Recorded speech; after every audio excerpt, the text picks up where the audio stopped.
시청자 여러분 안녕하십니까? 2월 12일 수요일 인사드립니다. 박민영입니다. 안녕하세요. 이혜은입니다.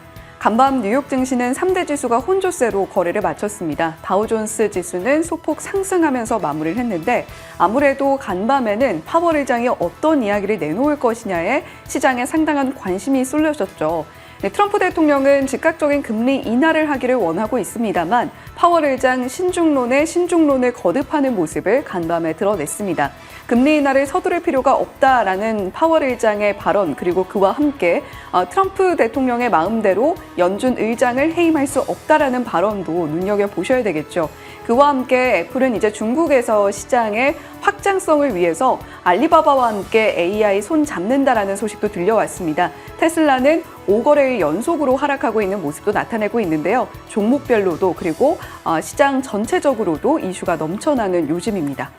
미국장 뉴스가 많기는 한데 최근에는 미국장과 좀 따로 가고 있는 국내장의 분위기이기 때문에 국내는 쏟아지는 실적과 그에 따른 반응에 더 집중하고 있습니다. 어제 장 마감 이후에도 그리고 오늘도 실적들이 많이 쏟아질 건데요. 이를 감안해서 전략 저희 챙겨가도록 하겠습니다. 자, 어제 국내장 함께 살펴보시죠. 요즘 장을 보고 있으면 정말 강세장이다라는 느낌이 듭니다. 명확하게 호재 반응을 하고 있고요. 실적에 정반응하는 흐름이 나오고 있죠. 꼬인 모습이 크게 없습니다. 어제 코스피가 0.7, 코스닥이 0.01 각각 방향 달리 수치를 기록했죠. 요 며칠과 좀 달랐습니다. 요 며칠은 사실 코스닥 쪽이 훨씬 더 좋은 흐름을 기록했었는데 어제장은 코스피 쪽에 힘이 조금 실렸다. 코스닥의 강세, 종목 장세를 뜻하죠. 그런데 코스피 쪽으로 조금 더 많은 관심이 집중됐다라는 것에서 이것도 관전 포인트로 놓고 추세의 변화가 좀 있을 것인지 지켜가도록 하겠습니다. 24개 업종 중에 코스피 18개 업종이 상승했어요. 조선, 방산, 바이오, 삼성 바이오로직스의 강세가 계속되면서 어제 바이오단에도 힘을 실어줬습니다. 다만 코스닥 쪽에서는 장 막판에 오히려 알테오젠과 같은 바이오 종목들이 좀 더 하락하면서 지수의 하락을 이끌었다라는 점 사뭇 다르게 방향이 있었네요. 엔터주는 꾸준하게 강세 흐름을 기록하고 있는 요 며칠입니다. 시진핑 방한 이슈가 계기가 되면서 트럼프 무풍지대라는 점이 부각되고 있죠. 자, 주요 섹터들 흐름을 보고 있으면 조심스럽게 강세장인가 이런 생각을 하게 되는데요. 왜냐하면 반도체도 삼성전자를 필두로 해서 회복의 기미가 보이고 있다. 레거시 반도체도 괜찮다라는 것이죠. 중국의 이구환신 혹은 스마트 기기가 신제품 출시될 것이다라는 여러 모멘텀이 작용되고 있습니다. 그리고 어제 장 후반에 K칩스법에 대한 이슈까지 들려왔죠. 그리고 미용기기 숫자와 트렌드에 부합하며 올라가는 종목도 꽤 많고요. 방산, 조선 이쪽이야말로 숫자로 증명을 해주고 있죠. 어제 조선주 다시금 강세 흐름 나타냈고요. AI 소프트웨어에서는 순환이 돌고 있습니다. 네이버, 카카오와 같은 쪽 대형 소프트웨어 그리고 의료 AI 또 언어 모델 쪽 계속해서 그때그때 이슈에 맞춰서 소프트웨어에서는 크게 벗어나지 않는 자금 순환이 돌고 있네요. 그 밖에 테마단으로 놓고 봐도요. 로봇, 유리기판, 엔터, 게임, 콘텐츠, 양자 등에서 이제 시장과 호흡하면서 테마의 순환이 계속 일고 있네요. 로봇 같은 경우는 레인보우 로보틱스가 대장주였죠. 꾸준하게 강세를 기록하다가 최근에 잠시 쉬어가는 분위기로 하락하기도 했었는데요. 어제는 다시 올라가면서 로봇 섹터 분위기를 연장해주는 느낌이었습니다. 어제 5.8%의 상승. 정말 로봇이 연초에 가장 강한 섹터인 것은 분명한 것 같습니다. 그런데 한국 무브넥스 한번 열어보실까요? 로봇 내에서도 조금씩 자금 이탈과 분산이 나오고 있다라고 말씀드렸었는데 어제 순식간에 또 하한가로 가버리는 정말 대장과 아닌 종목들에 대한 대응은 달라야겠구나라는 것을 한 번 더 실감하게 됩니다. 자, 로봇 같은 경우 처음에 대장이 끌고 나가면서 못 갔던 종목까지 정말 모조리 다 끌어올려서 이어서 상승이 있었고 이후에 조금씩 쉬어가는 종목들 혹은 이탈하는 종목들이 나오고 있는 상황이죠. 그것의 흐름을 조금 따라가고 있는 게 바로 유리기판입니다. 처음에 장비주부터 해서 줄줄이 올라가고 그리고 좀 못 갔던 쪽까지 챙겨가는 분위기가 최근 나타나고 있죠. 양자도 어제는 잊을만하니 한 번 더 이슈가 돼서 테마에서 활약하는 모습 눈에 띄었습니다. 자, 하지만 어제장에서 뭐니 해도 주인공은 한화 에어로스페이스가 되겠죠. 20% 급등이었습니다. 장중에 매수기에도 한번 줬더라고요. 급등했다가 한 7%까지 상승폭을 줄였다가 다시금 치고 나가는 모습이 있었습니다. 사상 최대 실적과 하나오션 지분 매입 이슈 어제장에 짚었던 내용이죠. 이것에 제대로 반응하면서 하나 에어로스페이스가 20% 급등 흐름이 있었고요. 어제 말씀드린 대로 탈세계와 패권 다툼 결국에는 자주국방 내 앞가림 내가 하는 분위기가 형성이 되다 보니까 세계 국방 예산이 증가하게 될 것이고 종전으로 인한 잠시 센티에 주춤하는 것 외에는 방산의 기류 자체가 바뀔 여지가 없다라는 겁니다. 그런 가운데 현대로템과 하나에어로스페이스, LIG 넥스원의 실적이 받침돼주고 있죠. 한국항공우주는 조금 아쉬운 대목이긴 합니다. LIG 넥스원의 실적 이제 14일에 발표 앞두고 있는 상황이니까요. 한 번 더 이제 분위기를 실어줄 수 있을지 지켜보도록 하겠습니다. 가끔 우리가 테마를 넘어서는 업종이 나오길 기대할 때 여러 면들을 좀 살펴보고 있죠. 일단 예를 한번 들어볼까요? 유리개판과 로봇인데요. 테마를 넘기 위해서 필요한 것. 커다란 내러티브라고 해야 될까요? 패러다임 기조에 들어가 있어야겠죠. 유리기판이나 로봇은 지금 AI라는 기조에 들어가 있습니다. 그리고 리더가 필요합니다. 빅테크가 끌던 국내 대기업이 끌던요. 로봇 같은 경우가 그랬죠. 젠슨 황, 머스크 혹은 샘 올트먼 국내에서도 삼성과 SK의 로봇에 대한 열망, 이 모든 것들이 로봇의 수명을 계속해서 연장시켰던 바가 있습니다.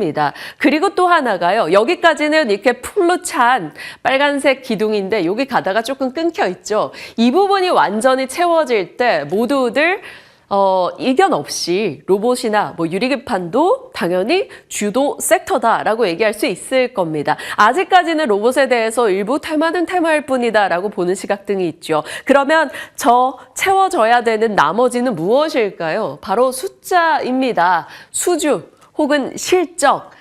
그리고 뜬금없이 급락하는 것이 없어야 될 겁니다. 테마의 전형적인 현상이죠.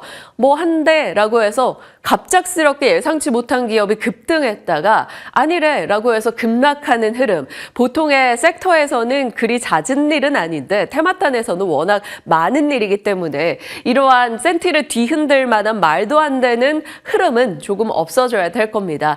일단 로봇이나 유리기판은 꽤 많은 것을 충족하고 있기는 합니다. 숫자 부분은 아직 채워나가야겠지만요. 처음에 협동로봇에서 레인보우 로보틱스 등의 종목들이 올라갔고 의료여봇, 고용 등의 상승이 있었죠. 액추에이터, 하이젠 R&M, 웨어러블 로봇, 그리고 산업 로봇, 휴머노이드, 로봇, 소프트웨어까지 순환이 쫙 돌았었고 과거보다 숫자에 대한 이제 기대치도 많이 올라와 있는 상황입니다. 굉장히 로봇의 레벨업은 가까워져 있죠. 다만 지금은 단기 상승에 대한 부담 등을 일정 부분 다른 sek터로 수급을 빼앗길 수 있지 않을까라는 가능성을 계속 열어두고 지켜보고 있는 겁니다. 그리고 유리기판 같은 경우도 그랬습니다. 처음에 나왔을 때 피로틱스 등을 중심으로 장비주 중심 강세 이름이 있었고 그 다음에 생산사, Y스킨과 같은 소재, 또 부품단의 종목들로 관심이 번져 나갔다가요. 한밀레이저 같은 기술 업체들, 유리기판 장비사 다시 피로틱스, 어제는 못 갔던 쪽에 HB 테크놀로지 같이 챙겨서 가는 모습이 있었고요. 유리기판 소재 종목들이 또 상승세, 시장의 나인테크나 아바코 이런 종목들까지도 유리기판입니다라고 특징주로 떠오를 만큼 못 갔던 종목들 혹은 숨겨진 종목들, 소외된 종목들을 챙겨가는 모습이 있었습니다. 약간 로봇주에 가는 형태를 유리기판이 테마로 조금 비슷하게 형태를 기록해 나가고 있는데요. 어떻게 될지 꾸준하게 이쪽에서 시세가 유지될지 아니면 단기 급등이 꽤 많았던 분야인 만큼 얼추 이익 실현 이후 다음 대응을 준비해 해야 될지 참 고민되는 시점이 아닐까 싶습니다. 자, 순환이 보이고 그 안에 순환의 이유로 패러다임과 리더가 있다라는 측면에서 아까 로봇과 유리개판 살폈고 이들의 기다리는 점은 바로 숫자인데 똑같은 맥락이 하나 더 있죠. 바로 의료 AI입니다. 이쪽도 종목별로 조금 순환하는 흐름이 있었고요. 그리고 나서 순환 이후에 시장에서는 실적이나 혹은 개별 모멘텀 등을 기다리고 있습니다.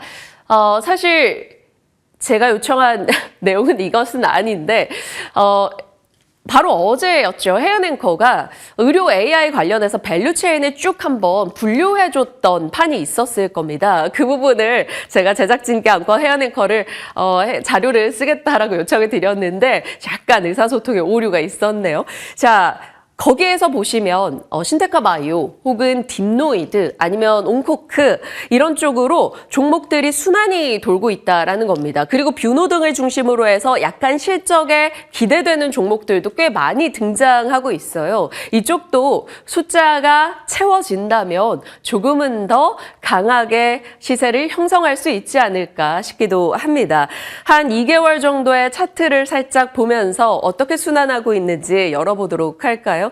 딥노이드 같은 경우도 어제장에서는 하락이었었죠. 하지만 두 달치 흐름을 보시면 나쁘지 않은 흐름이 진행이 되고 있습니다. 온코크 열어보도록 할게요. 온코크가 최근에는 가장 좀 시세가 뜨거웠었죠. 상장 아직 그리 오래되지 않았었기 때문에 수급적인 영향을 좀 더 많이 받기도 했습니다. 저희 시간에 김경준 부장의 종목이었던 셀바스 AI도 이렇게 두 달 사이에 좋은 흐름이 있었고요.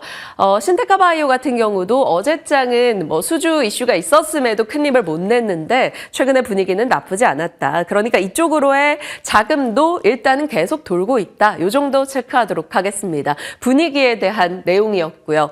자, 이렇게 테마단에서 굉장히 활발한 시세를 주고 있는데 뒤죽은 듯 조용한 쪽이 있습니다. 바로 원전이에요. 원전 같은 경우 핫섹터가 될 수 있을까요? 핫섹터 기준으로 놓고 본다면 어떤 조건이 있었나? 패권 다툼의 중심에 있다던가 혹은 AI라는 키워드가 들어가 있다던가 그중에서 한국의 기술력이 있다던가입니다. 그런 맥락에서 기억나는 게 HBM, 조선, 로봇 등이 될 거고요. 원자력도 사실 여기에 내용은 부합합니다. 패권 다툼 들어가 있죠. 2011년도 후쿠시마 원전 사고 이후에 중국과 러시아는 원전을 좀 보수적으로 측정하지 않았죠. 오히려 더 집중 투자를 했습니다. 그래서 중국의 원자력 발전량은 그 사이에 6배 이상이 증가했죠. 하지만 전체적으로 발전량 기준 1위인 미국은 꽤 많은 원전을 가동 중단했었던 바가 있었기 때문에 중국에게 바짝 쫓기고 있는 상황입니다. 세계 원전 건설을 장악하고 있는 거 지금 러시아와 중국이고요. 그런 상황에서 AI 패러다임이 성장하고 있죠. 막대한 전력이 필요하다. 그런데 탄소 중립원이다라는 점에서 사실 원전을 빼고 갈 수가 없는 국면입니다. 거기에 원전에 대한 기술력을 갖고 있는 국가가 중국, 러시아, 한국, 미국, 프랑스, 중국, 러시아를 제외하면 미국의 이 패권 다툼에서 결국 손잡을 수 있는 것은 한국, 프랑스 정도밖에 없다라는 점에서 스토리는 나름 탄탄합니다. 원전 밸류체인을 한번 보실까요? 우라늄 채굴부터 농축, 발전, 폐기물 처리, 물론 글로벌 상장 기업들은 이쪽에 많이 포진되어 있지만 국내 같은 경우는 이 광산이나 채굴 농축 쪽의 밸류체인은 전무한 상황입니다. 이쪽으로 밸류체인을 봐야 되겠죠. 우라늄 발전이나 폐기물 처리 등 사실 미국의 우방국으로서 가성비 측면에서 그리고 빠르게 지어주는 한국인의 빨리빨리 공사 길 맞춰주는 것을 봤을 때 한국이 훨씬 더 메리트가 있다라는 것이었고 그럼에도 우리가 못 갔었던 것은 웨스팅하우스 족쇄였죠. 그런데 그 부분이 1월에 일단락 됐었습니다. 자, 그래서 1월달 시세를 보시면 AI 쪽 모멘텀 그리고 웨스팅하우스와 분쟁 해결 이슈로 인해서 나름 좋은 흐름 흐름을 나타냈었는데요. 2월 들어서 이렇게 조용한 흐름이 나오고 있죠. 2월이 이 시점입니다. 화살표 이렇게 당겨놓고 싶네요. 2월 들어서 조금 조용한 흐름이 나오고 있죠. 스웨덴과 슬로베니아 원전 수주전 포기 이슈가 있었고요. 한수원 우선순위 검토하느라 그렇다. 체코 원전에 집중하기 위해 그렇다. 이런 얘기를 꺼내놓습니다. 분명 웨스팅하우스에 대해서 조금 불리한 조건에 무언가를 한 건 아니냐라는 우려의 목소리가 나오곤 있긴 한데요. 그 부분에 대해서는 지금 알 수 없는 상황에서 이 원전의 침묵을 어떻게 활용해야 될지 참 궁금해지는 시점입니다. 두산 에너빌리티나 BH 차트가 다 이런 형태이더라고요. 그래서 2월 달 조용한 원전주 지금 어떤 전략으로 바라봐야 될지 고민이 돼서 오늘 섹터로 들어와 봤습니다. 다시 요란해질 수 있을까요? 일단 뉴스 측면에서 보시면 스타게이트도 있고요. 또 유럽에서도 유럽판 스타게이트 소식이 밤사이 전달됐죠. AI에 300조 투자하겠다. 프랑스 같은 경우도 데이터 센터 위에서 원전에 엄청난 돈을 투입하겠다라는 얘기를 꺼내든 상황입니다. 그리고 어제 정부는 원전 생태계 1,500억 원 규모의 정책자금 지원 이슈가 있었고요. 한수원의 월성원전 2, 4호기 계속 운전하겠다라는 소식도 어제 뉴스 측면에서 더해졌습니다. 자, 일정 측면입니다. 2월 16일에서 17일 체코 산업부 장관이 방한합니다. 계약에 대한 양국의 주요 산업 협력 논의가 있을 것이고요. 3월 달에 이제 체코 원전 수출 본계약에 대한 결정이 있겠죠. 이것이 어떻게 되는가 지금 굉장히 촉각을 곤두세우고 있는 분야입니다. 숫자 측면으로 보시면 어제 한전 KPS가 실적 내놨습니다. 작년 기준으로 봤을 때는 역대 최대 실적이긴 한데 컨센 기준으로는 4분기 하회입니다. 내용을 들여다봤더니 노무비가 조금 꽤 들었다라고 하네요. 그리고 G2파워도 어제 장 마감 후에 실적을 내놨는데 흑자 전환 소식이 있었고요. BHI는 어제 장 마감 이후에 수주 소식이 있었죠. 1,000억 원 정도의 보조기기 공급 계약 소식이 있었습니다. 조용하긴 한데 나름 뉴스나 일정이나 숫자나 좀 갖춰가고 있는 원전이어서 살짝 짚어보고 갑니다. 한국의 원전 밸류체인을 다시 한번 정리해 볼까요? 설계 건축 쪽에서는 설계 한정기술 그리고 건설 쪽이 이렇게 있을 거고요. 소프트웨어 슈어소프트테크 여기 끼워 넣었습니다. 주요 기자재 쪽, 주기기 쪽에 두산 에너빌리티, 보조기기 쪽에 BHI, 우진, 서전기전, 보성 파워텍 등이 들어갈 거고요. 발전소 유지하고 정비하고 원전에 대한 계측 설비 쪽에 우진엔텍, 오르비텍, 한전 KPS 등이 있을 겁니다. 앞서 봤던 한전 KPS 실적이 여기서 나온 거고요. 피팅 밸브, 해체 폐기물 쪽, 발전소 유지 정비와 해체 폐기물 쪽에 같이 들어가 있는 우진엔텍 같은 경우도 나름 재무 구조가 안정적인 편입니다. 그리고 사실 발전소 정비 같은 경우는 기존의 사업부에서 막 엄청난 신규 원전이 추가되지 않더라도 꾸준하게 매출과 이익이 늘어날 수 있는 구조라는 점에서 지금 원전이 그렇게 막 뜨겁게 달아오르는 분위기가 아닐 때 이런 종목도 한 번씩은 체크해서 알아보면 좋지 않을까 싶네요. 우진엔텍 주가는 한 2만 원권에서 어제장은 1.9% 조용하게 흘러간 분위기였습니다. 원전에 대해서도 남들이 관심 없을 때 한번 정리해보자라는 취지에서 넣어봤습니다. 자, 이런 원전에 대한 얘기가 계속 나오는 건 뭘까요? 에너지원이 필요하다라는 겁니다. 값싼 에너지원이요. 그것의 중심에는 결국 AI가 있겠죠.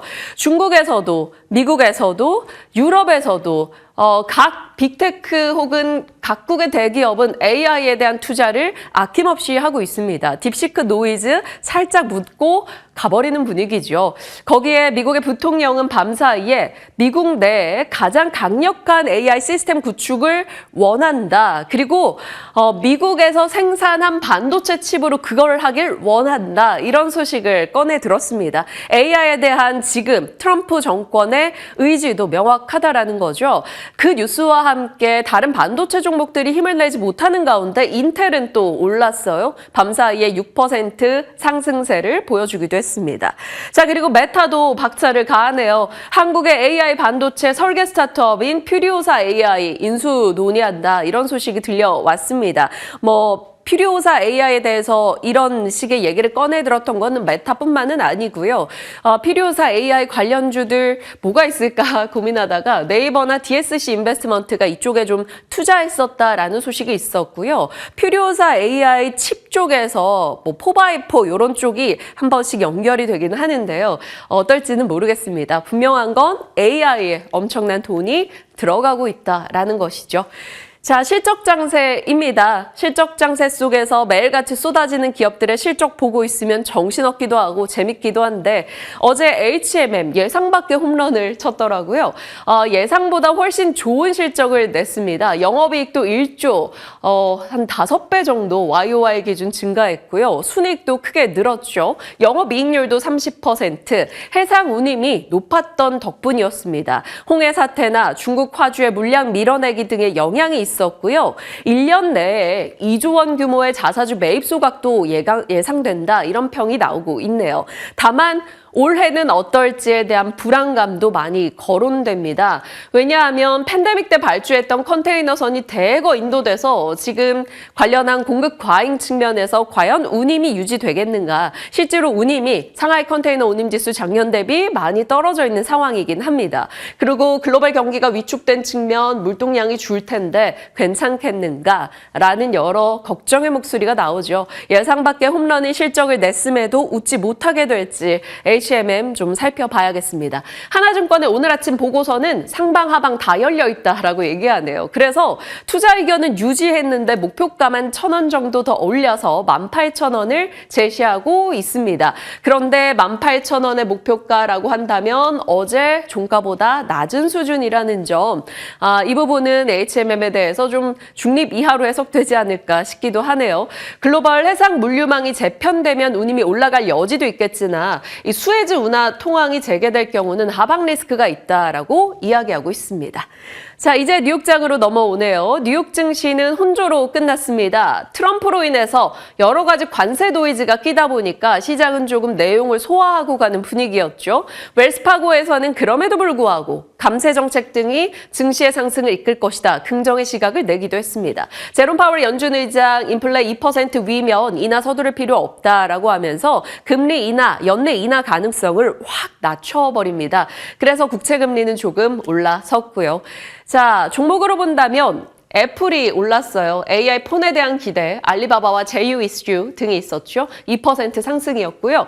테슬라는 또 빠졌네요. 판매량이 계속해서 떨어지고 있다는 점과 오픈 AI 인수에 대한 보도가 있었습니다.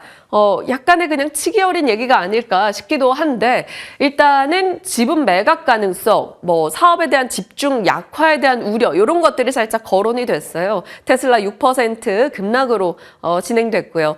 엔비디아도 유럽에서 이제 유럽판 스타게이트 이슈로 엄청난 돈 투자한다라는 소식에 오르기도 했었는데 결국에는 트럼프 관세에 대한 노이즈가 부각되면서 약보합으로 끝났습니다. 그리고 또 테마단에서도 흔들림이 있었어요. 우주나 양자 쪽에서 하락이 나왔는데요. 그 전날 올랐던 실스큐 일정 소화하고 빠졌습니다. 실스큐와 아이온큐, 리게티 등에서 양자 쪽에 변동이 나왔다라는 점에서 오늘 뉴욕장은 우리에게 중립 이하로 영향 줄 걸로 보입니다. 좋지 않다라는 거고요. 애플 외에는 뚜렷하게 기댈 요소가 별로 없었다. 이 정도 되겠습니다. 압박한 것은 관세 이슈, 테마가 너무 변동이 나온 점, 양자 드론, 우주가 다 변동이 있었고요. 국채금리가 조금 불편하다라는 점에서 오늘 장은 일부 소비재 그리고 애플 외에는 별로 오른 게 없는 그런 장이었네요. 자, 무한 경쟁 시대가 트럼프로 인해서 열리고 있습니다. 어제 나온 국내 소식이었죠. 미국이 한국산 철강과 알루미늄에 3월 12일부터 25% 관세 부과한다라는 거죠. 위기 측면에서 본다면 과거보다 더 비싼 가격이 돼버린 한국의 철강 제품 관세만큼 더 비싸졌다라는 겁니다. 기회 측면에서 본다면 기존에 갖고 있었던 260만 톤까지만 수출할 수 있었던 이 쿼터제가 폐지된다라는 측면에서 수출 물량이 많아지지 않겠느냐. 미국은 지금 고품질 철강 제품을 만들 능력이 안 되는데 한국이 그럼 그 틈을 치고 들어가면 된다라는 시각 등도 있긴 합니다. 일단 단기적으로는 우려 있고요. 특히나 미국 수출이 큰 강관사들에 대한 우려가 일부 나오고 있네요. 그런 가운데 속보로 백악관이 현대제철이 미국 내 철강 공정 건설 적극 검토하고 있다라는 얘기를 내기도 했습니다. 현대제철 측에서는 아직 명확한 얘기가 없는데 또 우리는 모르고 미국만 아는 무언가일지 봐야겠죠. 어제 장에서는 이 뉴스 속에 알맥이나 알루코 등의 종목들 올라섰는데요. 일단 참고용으로만 이렇게 체크해 보시길 바랍니다. 박앵커의 연결고리입니다. 오늘은 트럼프발 관세 부담 있고요. 미국의 국채금리 상승했고요. 미국 증시나 반도체 쪽이 내렸죠.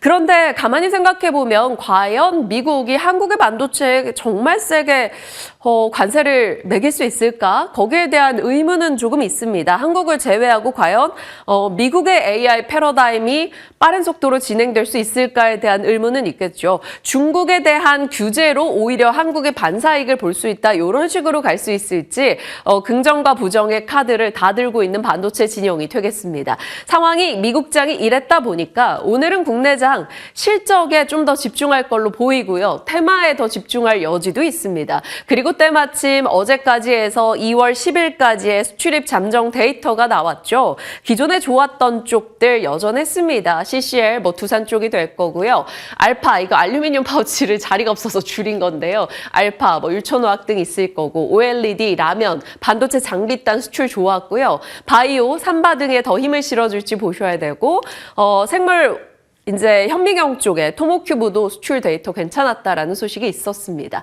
그러면 관세 무풍지대로 가면 바이오, 조선, 원전, 방산, 유리기판, 로봇, AI, 소프트웨어 등이 있는데 저 중에서 가던 쪽이 계속 갈지 아니면 조금 쉬었던 쪽이 관심을 받게 될지 시장의 판단에 맡겨야겠습니다. 게임 같은 경우는 못 간 측면인데 어제 실적 뉴스가 많았었죠. 잠시 후 혜연 앵커가 자세하게 그 내용 짚어줄 겁니다.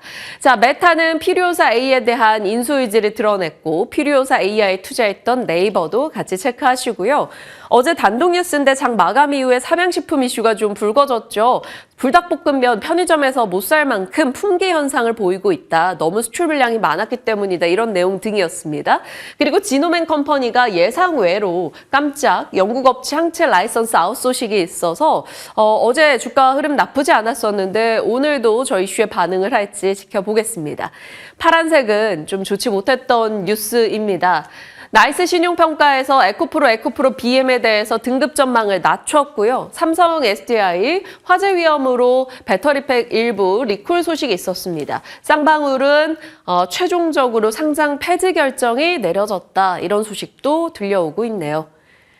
실적 캘린더 혜연 앵커가 월요일에 짚어줬던 내용들이죠. 이제 수요일입니다. 오늘도 많은 기업들의 실적 예정되어 있고요. 내일 실적까지도 같이 고려하셔서 체크해 보셔야겠죠. 그리고 이제 일정으로 본다면 오늘 나왔을지 모르겠습니다. MSCI 분기 리뷰 편입은 없고 편출 종목이 좀 많을 것으로 예상되는 지금인데 나오는 대로 저희가 정리해서 전달해 드리도록 하겠고요. IAT라는 종목이 오늘 IPO 있고요. 그리고 솔트룩스 루시아 2.5 공개 일정이 있다라는 점에서 이런 일정도 같이 체크해 주시길 바랍니다. 자, 시장의 흐름들 살펴봤고요. 요즘 짚어주시는 섹터마다 너무 내용도 시세도 알차게 진행이 돼서 관심이 가는데 오늘은 게임주 실적 살펴주신다고요. 네, 게임주 어제 실적이 대량으로 쏟아졌던 하루였습니다. 그리고 민영 앵커가 앞서서 이 MSCI 분기 리뷰가 아직까지 발표가 안 됐다라고 말씀을 해주셨는데 말씀드리는 가운데 발표가 된 것 같거든요. 넷마블이 오늘 또 게임주에 편입이 되어 있는 종목 중에 하나이기 때문에 네. 편출 종목으로 언급이 됐다라는 점도 함께 확인을 시켜드리면서 브리핑 들어가 보겠습니다. 자, 게임주 어제 실적을 대량으로 쏟아냈고 크래프톤 같은 경우는 주가에 바로 반영이 되는 모습도 저희가 확인을 했었죠. 아무래도 실적은 믿음에 대한 부분이 상당히 많이 적용되는 것 같습니다. 게임주의 11일 어제 종가를 들여다보면요. 펄어비스가 10% 넘게 급등했고요. NC소프트 4%, 넥슨게임즈 3.2%, 카카오게임즈는 2% 상승으로 마무리를 했습니다. 지금 라이징 나머지 게임 테마라던가 타이거 K게임, 게임 관련주들의 최근 상승세가 두드러지고 있는데 여기에는 엔터주에 깃들고 있는 훈풍과 더불어서 중국과 가지고 있는 기대감이 게임주에도 함께 적용이 되고 있는 것이라고 지켜봐야겠죠. 다만 크래프톤 실적 발표 이후에 오늘의 주가 반응은 어떨지는 조금은 주의를 하셔야 되겠습니다. 크래프톤 실적 괜찮았거든요. 계속해서 매출도 그리고 영업이익도 상승하는 모습을 보여주고 있는 크래프톤입니다. 그런데 실적 발표에 대한 기대감으로 계속해서 흐름이 좋다가 이렇게 장 마감 가로 들여다보게 되면 하락으로 마무리를 하게 됐었죠. 그러니까 긴 윗꼬리를 달고 마무리를 했었다라고 보시면 되겠고요. 심지어 음봉으로 마무리를 했습니다. 크래프톤 시간외 시세도 볼 수 있으면 함께 살펴보면 좋겠는데요. 크래프톤이 시간외에서도 3에서 4%가량의 낙폭을 보여줬습니다. 4% 하락으로 마무리가 됐다라는 점에 감안을 한다면 크래프톤의 이 스트릿 컨센서스가 굉장히 높았다라는 이야기를 많이 합니다. 아무래도 계속해서 기대를 뛰어넘는 실적을 발표했던 크래프톤이었기 때문에 크래프톤에 가지고 있었던 강력한 믿음에 약간의 균열이 생겼다. 이렇게 표현을 해볼 수가 있겠네요. 이에 따라서 게임주들의 오늘 주가 반응은 크래프톤 그리고 간밤의 미국 증시의 상황과도 함께 맞물려서 어느 정도의 그 긴장감을 가져가게 될 것이냐가 영향을 미치게 되겠는데요. 위메이드는 어제 3.8%, 컴투스도 3.5%, 그리고 일찍이 실적 발표를 내놨던 시프트업도 3.5% 상승이었는데 데브시스터즈 같은 실적이 조금 아쉽다라고 여전히 여겨지고 있는 게임주들의 경우에는 1% 넘게 하락하기도 했습니다. 크래프톤의 실적 발표 2023년에서 2024년으로 넘어가는 시간으로 집계를 해보면 확실히 좋습니다. 이번 2024년 매출은 2조 7천억가량이었고요. 영업이익은 1조를 드디어 돌파하는 모습을 나타냈죠. 그리고 주요 게임사의 2024년 실적을 전반적으로 가늠해본 와중에도 실적의 성장세가 확연하게 두드러지는 종목이기도 합니다. 그런데 NC소프트는 1조 8천억에서 1조 6천억으로 2024년 매출이 꺾이는 모습을 나타냈고요. 그리고 무엇보다도 영업이익이 마이너스로 돌아섰다는 점이 NC소프트에 굉장히 크게 뼈가 아팠던 지점일 겁니다. 사실 어느 정도는 시장에서도 실적에 대한 기대치를 굉장히 낮춰놓은 상황이었는데 컨센서스를 보다 하회하는 모습을 나타냈던 NC소프트였죠. 앞으로 NC소프트의 중요한 점은 비전을 어떻게 가져가고 이를 실질적으로 창출해 나가는가가 될 것으로 보입니다. 카카오게임즈, 펄어비스, 데브시스터즈, 시프트업 전반적으로 카카오게임즈와 데브시스터즈 조금 어려웠던 상황을 그대로 이어갔고요. 펄어비스도 연간 기준으로 살펴봤을 때는 여전히 영업이익이 121억 순손실로 나타나는 모습도 보였습니다. 시프트업은 실적의 전반적인 성장세가 두드러지기는 했는데 앞으로의 시프트업에 대한 기대감을 갖고 있는 증권사들도 상당히 많으니까요. 잠시 후에 이 내용은 짚어보도록 하겠습니다. 성적표를 구체적으로 하나하나 뜯어보겠습니다. 시장의 파이를 좀 키우는 것이 게임주로서는 굉장히 중요한 요소 중에 하나일 텐데요. 시프트업의 핵심은 서브컬처 대장이라는 걸 겁니다. 그런데 이 서브컬처 문화의 가장 주요한 국가인 일본에서도 시프트업이 성과를 나타내고 있다는 점이 이번 실적 발표의 주요한 내용이었을 거고요. 연간 매출액 기준으로 2천억 원을 돌파했습니다. 영업이익률이 굉장히 높게 나타나고 있는데 2025년에는 2024년에 68%였던 영업이익률이 70%를 넘어서게 될 것으로 지금 시장이 전망을 하고 있거든요. 시프트업의 앞으로의 성장세도 분명 눈여겨봐야 될 포인트가 될 겁니다. 지금 니케와 스텔라블레이드라는 주요 IP 두 가지가 있는데 지금 이 주요 두 가지 IP 모두 흥행을 성공하고 있다. 그리고 계속해서 이를 접속자 수도 늘어나고 있다는 점에 좀 집중을 해보셔야 되겠고요. 시프트업 양봉으로 마무리를 했는데 아랫꼬리를 달고 양봉으로 마감을 했다는 점도 주요한 이슈일 겁니다. 지금 2월 4일을 기점으로 해서 계속해서 우상향 곡선을 그리고 있는 시프트업이 이 증권가의 기대를 한껏 등에 업고 추가적인 주가 상승을 만들어내줄 수 있을 것인가. 다만 어제 주가 상승과 또 최근의 주가 흐름이 나쁘지 않았던 만큼 어느 정도 차익 매물이 출회될 수 있다는 점도 감안을 해보셔야 되겠죠. 크래프톤은 게임주들 가운데에서 가장 확실한 캐시카우를 수요를 확보하고 있는 기업 중에 하나입니다. 배틀그라운드라고 이야기를 하고 있는 펍지, 매출은 3조에 이제 육박하고 있고요. 영업이익이 1조 원을 돌파를 했습니다. 역대 최대 실적이고 무엇보다 인도 시장을 공략한 글로벌 전략이 굉장히 성공적으로 먹혀 들어갔다. 또 이런 이야기를 하고 있는데요. 분기 실적은 컨센서스가 워낙 좀 높았다 보니까 이보다는 조금 낮게 나오긴 했습니다. 어제 크래프톤의 장 마감과 시간 외의 흐름은 아무래도 여기서 영향을 미쳤다라고 볼 수가 있겠죠. 자, 크래프톤 지금 빅 프랜차이즈 IP에 대한 개발 의지도 강력하게 표명하고 있고요. 거기다가 샘 올트먼 오픈 AI CEO를 최근에 만나기도 했습니다. 앞으로 AI 쪽에 크래프톤이 보여줄 수 있는 성과가 어느 쪽으로 나타나게 될 것인가. 물론 하나하나 열어보면서 그 가시성을 확인은 해야 되겠습니다만 5년 내 매출 7조 그리고 기업 가치는 2배까지 끌어올리겠다라는 목표를 이야기했던 크래프톤이니까요. 이를 앞으로 어떠한 구체적인 청사진을 제시하면서 나아갈 것인가는 지켜보셔야 되겠습니다. 자, 그리고 펄어비스는 지금 현재로서는 검은 사막이라는 거대한 IP가 있습니다. 펄어비스를 이야기할 때 게임 좋아하시는 분들은 게임의 진심인 회사다 또 이렇게 많이들 이야기를 하시더라고요. 그런데 붉은 사막이 계속해서 출시 시기가 이연되고 있습니다. 아무래도 게임 산업도 트렌드이기 때문에 검은 사막을 잇는 붉은 사막의 트렌드가 계속해서 게임 시장에서 먹혀 들어가는 그런 확실한 소구 포인트가 있을 것인가에 대한 의구심이 조금 있기는 한데요. 대신에 펄어비스 더욱더 완성도를 높여서 붉은 사막을 출시하겠다라는 의지를 밝히고 있습니다. 펄어비스도 이에 대한 기대감이 확실하게 반영되면서 어제 게임주들 중에서 가장 좋은 시세를 뿜어내기도 했죠. 펄어비스의 중요한 포인트는 분기 매출이 반등했고 흑자 전환에 성공을 했다라는 점입니다. 분기 기준으로요. 연간에는 여전히 영업 손실액이 121억으로 나타났다라는 점 앞선 표에서도 살펴보셨습니다만 앞으로 이렇게 검은 사막, 붉은 사막에 이어서 계속되는 타임라인대로만 진행이 된다면 펄어비스도 다시 한번 좀 성장세를 보여줄 수 있지 않을까라는 기대감이 자리하고 있습니다. 일단 붉은 사막의 공개 타임라인은 올해 4분기로 이야기가 되고 있고요. 도깨비 쪽으로도 지금 신규 개발 인력들이 많이 옮겨가고 있다는 점이 붉은 사막의 개발이 거의 마무리 단계다라는 점을 반증을 하고 있습니다. 다만 전반적인 게임의 타임라인이 조금씩 뒤로 밀린 만큼 플랜 8도 역시 좀 뒤로 밀리게 됐다라는 것도 함께 확인을 해보시면 좋겠죠. 자, 두 번째 성적표입니다.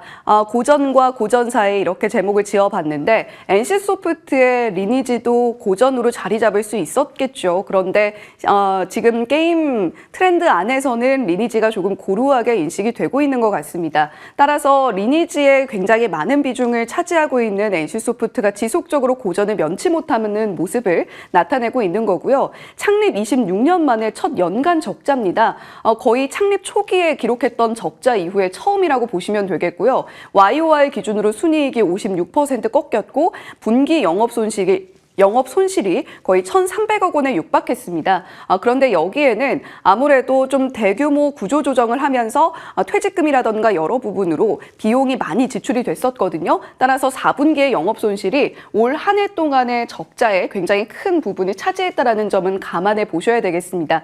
매출도 여전히 감소하고 있고 신작이 스론앤 리버티라던가 저니 오브 모나크 계속해서 출시가 되고 있는데 시장 반응이 미미하다라는 점이 NC소프트의 뼈아픈 점이겠죠.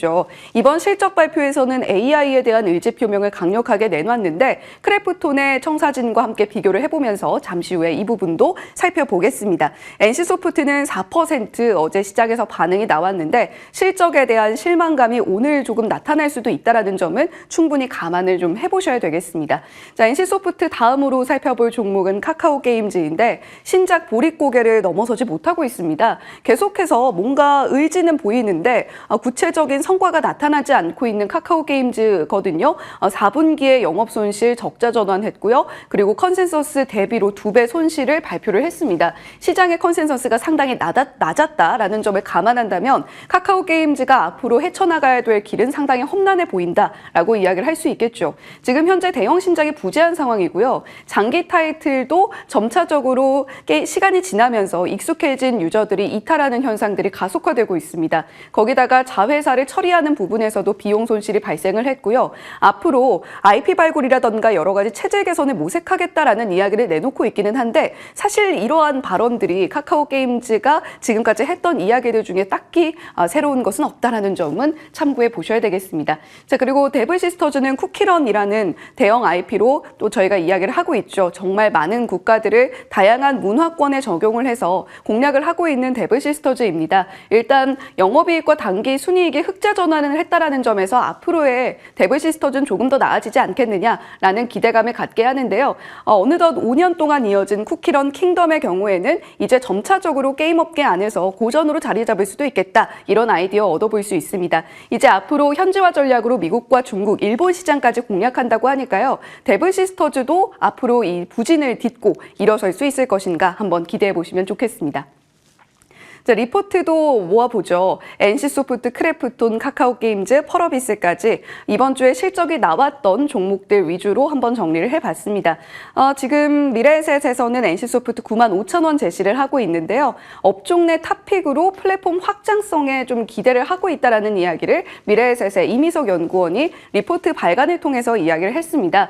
물론 아직까지 실적에 대한 기대가 좀 낮은 것은 사실입니다만 NC소프트가 이대로 물러서지는 않을 것이다라는 기대감이 분명 자리하고 있는 것이겠죠. 크래프톤은 상상인증권에서 목표가를 56만 원으로 상향 조정을 했고요. 전반적으로 만약에 크래프톤의 주가 조정이 나온다면 오히려 매수 적기다라는 논조의 리포트들이 많이 확인이 됐습니다. 카카오게임즈는 전반적으로 기대하기 조금 이르다라는 실적 발표 내용이었다라는 점을 감안하고 있고요. 펄어비스, 미래에셋에서 중립으로 3만 원 제시하고 있습니다.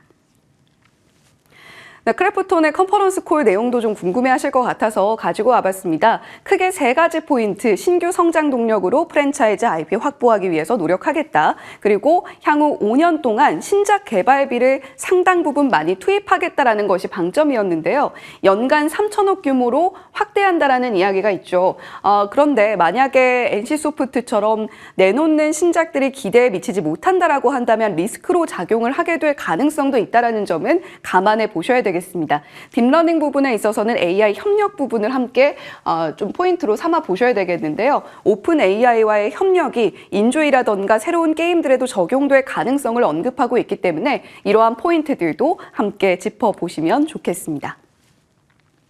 네, 그리고 NC소프트와 크래프톤이 모두 AI에 집중하겠다라는 이야기를 하고 있습니다. 넷마블도 AI 관련한 사업부를 이미 신설을 한 상황인데요. NC소프트 생각보다 AI에 굉장히 진심이었습니다. 2011년에 국내 게임업계 최초로 AI 연구 조직을 설립을 한 NC소프트고요. 그리고 무엇보다도 게임 외에서 AI를 활용한 수익화 모델을 모색하고 있습니다. AI 기술 기반 언어 모델인 바르코 LLM을 공개를 했는데요. 이 바르코 LLM을 활용해서 게임 캐릭터를 창출하거나 게임의 스토리를 구현해내는 그러한 용도로 사용할 수 있다라고 하니까요. NC소프트가 구상하고 있는 AI 모델이 다시 한번 NC소프트를 주가 상승과 함께 끌어올려 줄 수 있을 것인가 지켜보시면 좋겠습니다. 자, 크래프톤은 앞서서 언급을 해드렸던 것처럼 오픈 AI의 협력이 크래프톤의 어느 곳까지 구석구석 미치게 될 것인가가 관건일 텐데요.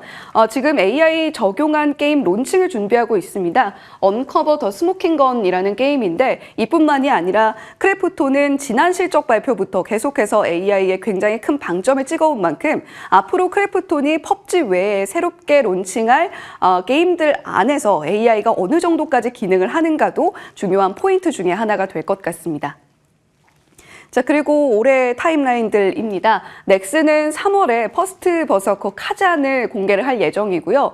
그리고 크래프톤의 인조이도 3월 예정되어 있습니다. 상반기 중에는 넥슨의 마비노기 모바일, 그리고 넷마블의 왕좌의 게임 킹스로드 같은 게임들이 기대를 모으고 있고요. 앞서서 말씀드렸던 것처럼 펄어비스 4분기에 붉은 사막 출시한다라는 점 눈여겨보시면서 지금 중국발 훈풍과 더불어서 게임주들이 이전의 영광을 회복할 수 있을 것인가 지켜보시면 좋겠습니다.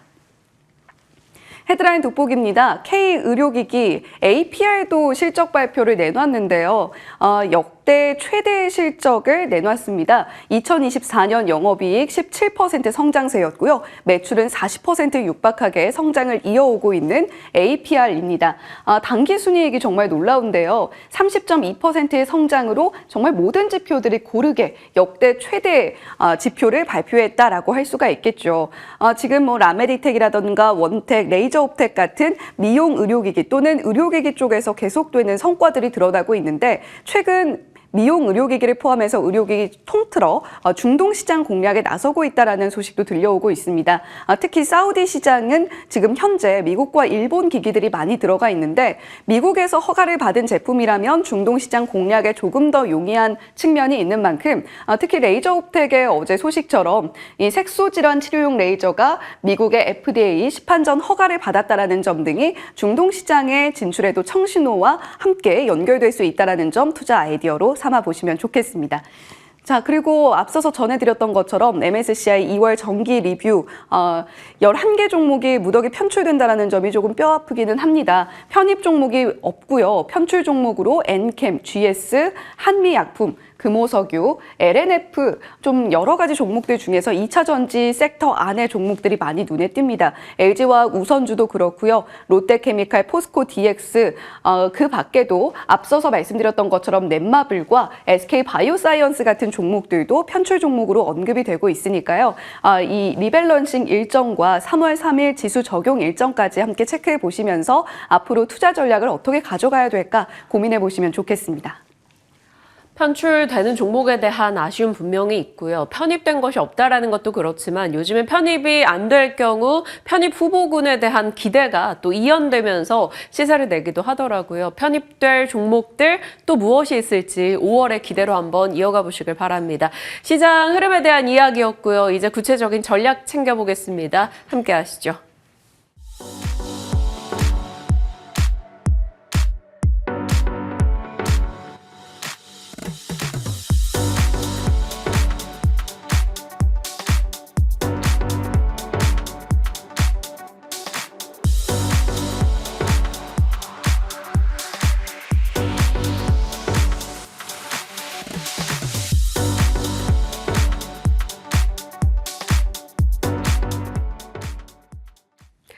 오늘 시장 전략 세우고 종목에 대한 얘기 이어가기 전에 새로운 분과 또 함께하는 시간이기 때문에 잠시 인사 나누고 저희와 함께 하시는 소감도 듣겠습니다.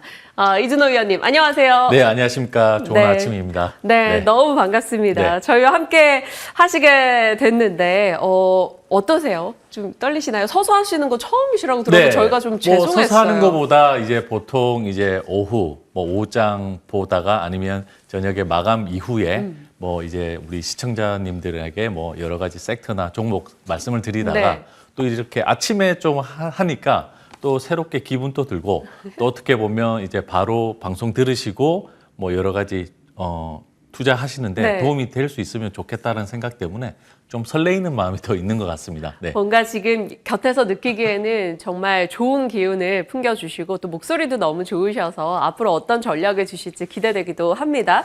자, 그러면 지금 이준호 위원님께서 보고 계시는 시장은 어떤지 궁금합니다. 네. 어떻게 시장 판단하고 계시는지 적정하게 포트 비중을 어떻게 만들어가고 계시는지도 알려주세요. 네, 일단 시장 자체는 지금 현재 제일 이슈는 제가 봤을 때는 미국 시장하고 연관성에 대해서 부정할 수는 없을 것 같아요. 그래서 트럼프 행정부가 새로 2기 출범을 하면서 여러 가지 내용들이 나오고 있는데요. 특히 최근에 조금 이슈되는 내용들은 이제 트럼프 관세 이런 부분들이 굉장히 한국 시장에 영향을 줄 것이라고 생각되는데 생각보다는 영향 그런 부분이 선반영된 부분도 있는 것 같고요.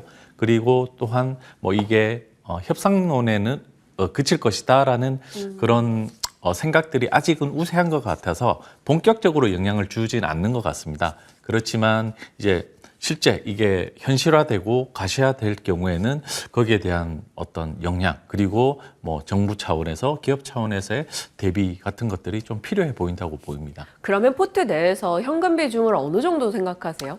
저는 개인적으로 포트에서 한 8대 2 해서 한 20% 정도를 현금 비중으로 가져가고 그 나머지 80%에 대해서 적절히 배분을 하는데요. 그래도 뭐 한국 같은 경우에는 좀 장기 투자라는 측면이 예측하기가 힘들기 네. 때문에 조금 이제 추세가 있는 그런 뭐 섹터 위주로 좀 공략을 하시는 게 좋다고 보고, 뭐 최근에는 저 같은 경우에는 뭐 방산이나 조선 같은 경우에 뭐 12월에 조금 포지셔닝을 늘려서 그쪽에서 수익이 많이 났던 것 같아요.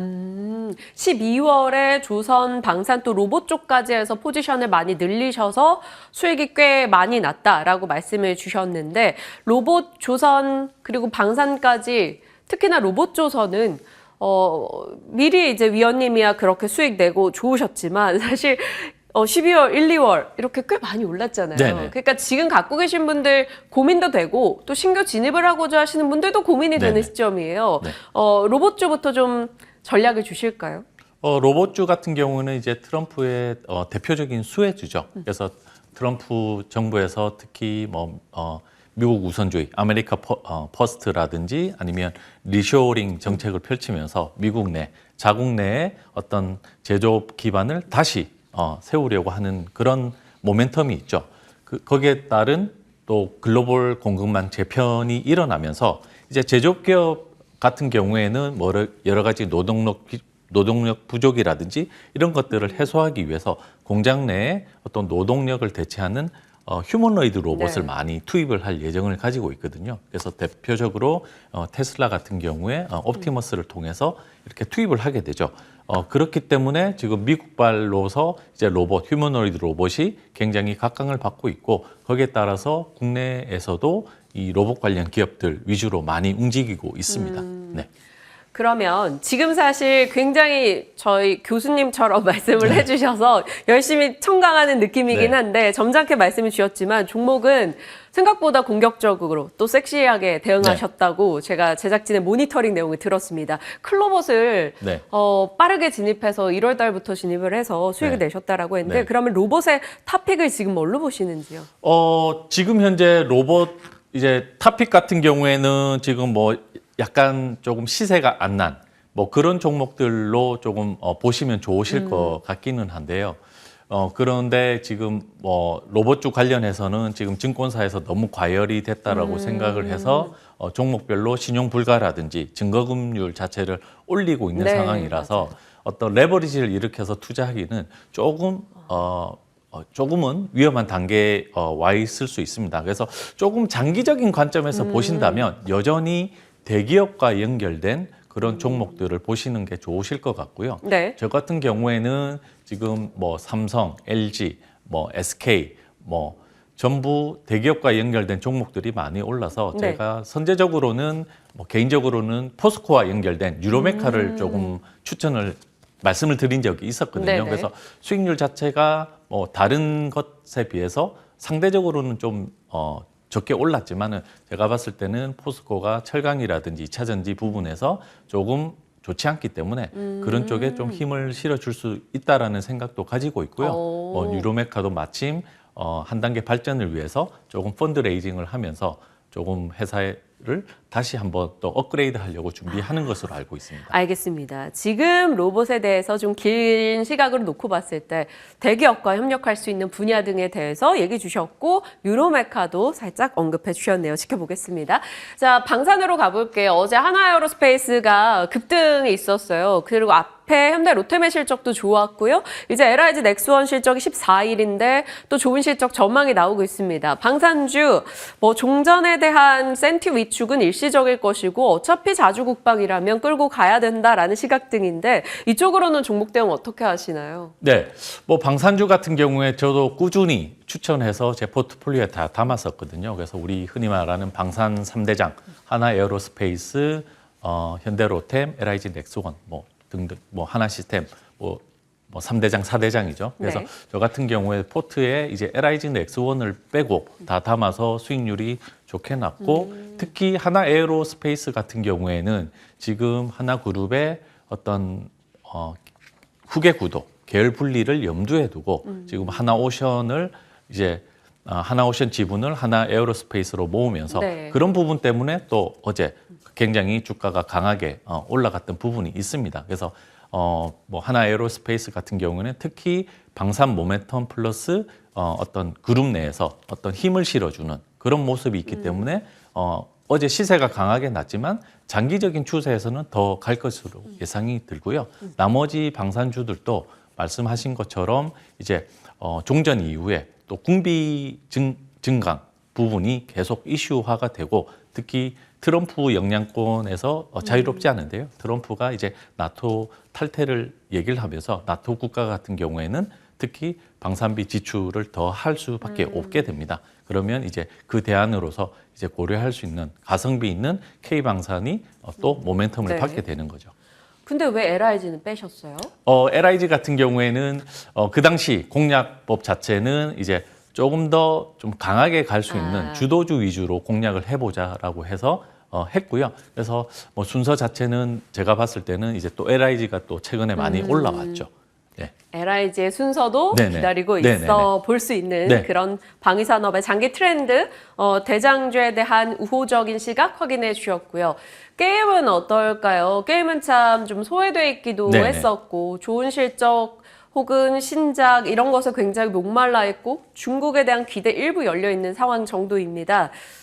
게임주는 투자 지금 진행하라면 하실 거예요? 아니면 좀 이따 기다리실 거예요? 뭐 선별적으로 해볼 수는 있을 거라고 생각이 듭니다. 이제 뭐 역시나 게임주조차 트럼프 영향과 상관이 있죠. 그래서 아무래도 관세 영향을 덜 받는 종목으로서 조금 주목을 받는 측면도 있고요. 특히 최근에 이제 지금 하얼빈에서 동계올림픽 열리기 때문에 우원식 의장이 이제 시진핑 국가주석하고 한한령을 이제 해제를 논의를 했다. 그렇게 해서 어떤 중국 시장에 대한 기대감이 많이 올라갔죠. 그래서 뭐 중국 관련해서는 파노라는 문제도 있기 때문에 그거 관련해서 이제 한한령이 정말 해제가 된다고 하면 또 모멘텀을 받을 수 있을 것 같고요. 또한 최근에 등장했던 딥시크도 상당한 영향을 미칠 것으로 생각이 됩니다. 게임 업체 같은 경우에는 이제 수익성이 많이 떨어져 있는 상황인데요. 이제 딥시크가 촉발한 이런 AI 그런 추론 모델이라든지 그런 어떤 AI 모델이 이 게임 업계로 들어오게 되면 비용이 떨어지겠죠. 네, 비용이 떨어지면 수익성은 올라가게 되죠. 그러면 이제 게임 회사의 게임 종목의 주가는 올라가게 되는 것입니다. 그런 것들이 영향을 받고요. 특히 좀 주목해 볼 것은 최근에 이제 오픈 AI의 CEO 샘 앨트먼이 한국에 방문을 해서 뭐 삼성전자를 비롯해서 여러 기업을 만났었는데요. 크래프톤도 네, 만나지 크래프톤을 않았나요? 만났습니다. 그래서 크래프톤을 만나서 게임 특화된 AI 모델을 이제 논의를 했다고 전해지면서 거기에 대한 기대감도 지금 불러일으킬 수 있다고 보여집니다. 그러면 NC, 펄어비스, 크래프톤, 뭐 넷마블 등등이 네. 있을 텐데 네. 크래프톤 정도로만 압축하시나요? 뭐 일단은 뭐 크래프톤을 만났다는 것 자체가 뭐 나쁘지 않은 신호인 것 같고요. 그래서 뭐 지금 현재 실적 시즌이 지금 다가오면서 실적에 따라서 이제 종목별로 주가 움직임들이 조금 차별이 나기는 하는데요. 금방 말씀하신 크래프톤 또는 이제 4분기 흑자 전환한 펄어비스 같은 경우 조금 보실 만한 종목으로 생각이 듭니다. 크래프톤 같은 경우는 사실 근데 시장의 스트릿 컨센에 대한 뭐 네. 조금 추정 미만, 뭐 이탈 이런 것이 있어서 네. 변동이 있었잖아요. 네네네. 갖고 계신 분들은 매도하지 말고 그냥 네. 보유일까요? 조금은 지금 뭐 샘 알트만하고 만난 내용이 뭐 어떤 식으로 전개될지 아직은 가시화되지 않았기 때문에 어차피 기다리신 거 조금 더 기다려 보시고 게임주 같은 경우에는 특히 모멘텀 플레이를 할 수가 있기 때문에 좀 더 지켜보시는 것도 나쁘지 않은 선택인 것 같습니다. 알겠습니다.